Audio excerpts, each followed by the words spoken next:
So, item 10, progress report. Jake Meshke, our Assistant City Manager, will present this item. Good evening again, Mayor and members of the council. This is the June 2021 progress report. As usual, our kickoff slide is the 20th Street interchange. Unfortunately, not a whole lot of movement since our last update. Still, those negotiations are continuing with landowners for right-of-way and easements.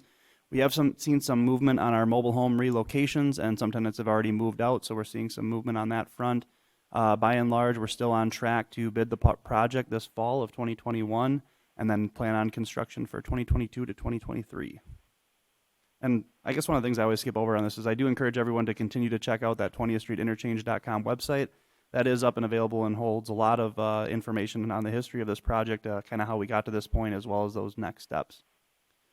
Jefferson Avenue Drainage Project, Phase 1 is underway. Again, both phases will be completed yet this year. So at this point, the water main has been installed. They're currently installing the storm sewer, and we'll move into the curb, gutter, and paving next. As a reminder, the entire project scope here is water main, storm sewer, curb and gutter, ramps, and then a storm sump pump collection pilot project. This project, both phases will be completed in October of this year. A Street and Maderi traffic signal. Right now they're working on phase 1, which is that northern phase. They're installing the storm sewer and they will move on to the sidewalk next. Phase 2 will follow. Both phases of this project will be completed this year, around September of 2021. The scope on this project, again, is traffic signals with video detection, curb, sidewalk ramps, and turn lanes. The storm sewer is included as it did need to be slightly relocated. The benefit there is that pipe will get us another 50 to 75 years on that infrastructure. Fifth Avenue project, crews were working between 3rd and 5th Streets installing new sidewalk and ramps. The new 8-foot shared use path will be on the east side of the road, and the asphalt overlay will follow. This will complete in August of 2021, with the primary goal there of being done before school starts. There was a slight impact there to the pool and getting to the parking lots, but we've seen great use of our pool that was closed in 2020, so we're very happy to have that open this year.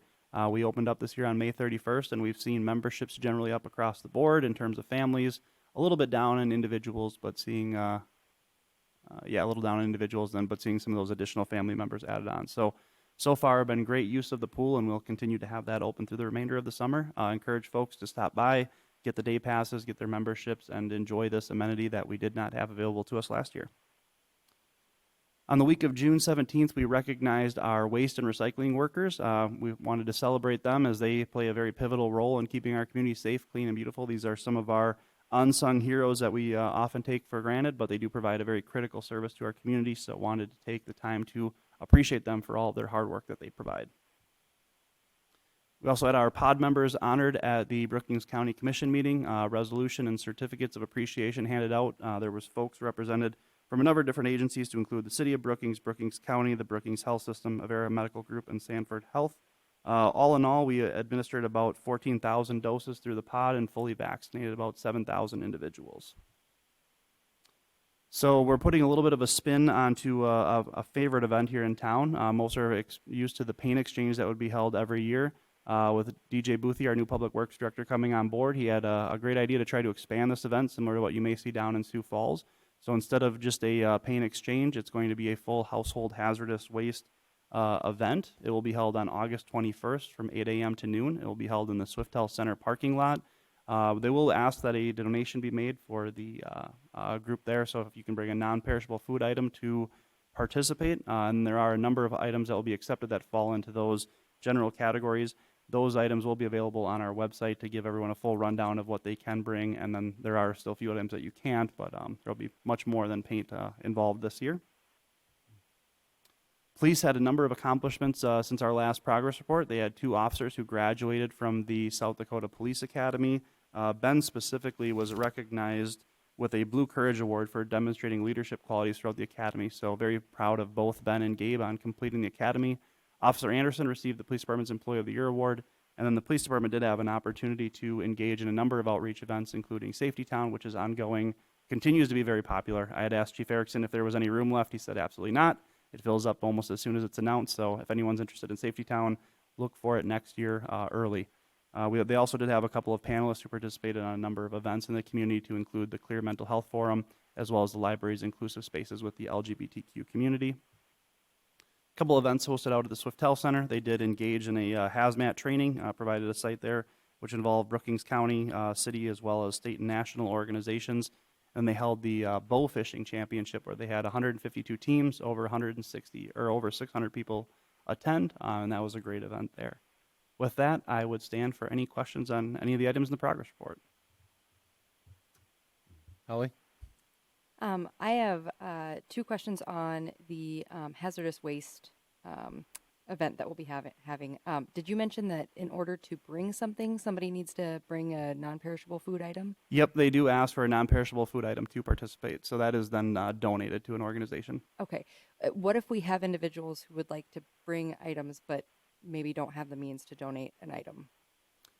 We would ask that they would do that. We can certainly look further into that about the means of it. But again, we're talking something very small. I mean, even a box of macaroni and cheese, a can of soup, something of that item would be what they're looking for. But understanding that they may not have the opportunity, we can certainly explore that further. I'm sure if necessary, we would waive that. At the end of the day, the solid waste fund is paying for this event. It does cost, Jake, do you remember what the overall cost thing was? Yeah, probably $30,000 to $50,000 is the rough estimate at this point.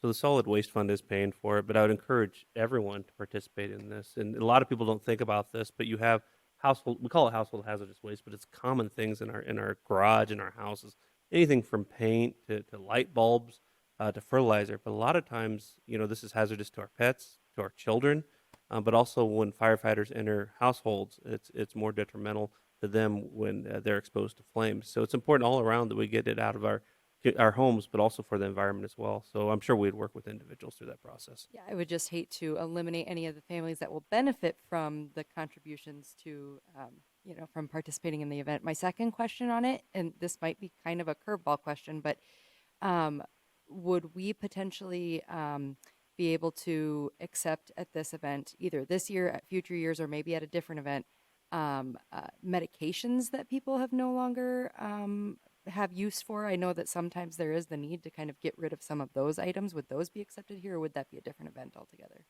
So I don't know if Chief is here, but I believe Brookings County has a drop box at the courthouse. Is it that's available all year round for anyone that wants to drop off medications and such?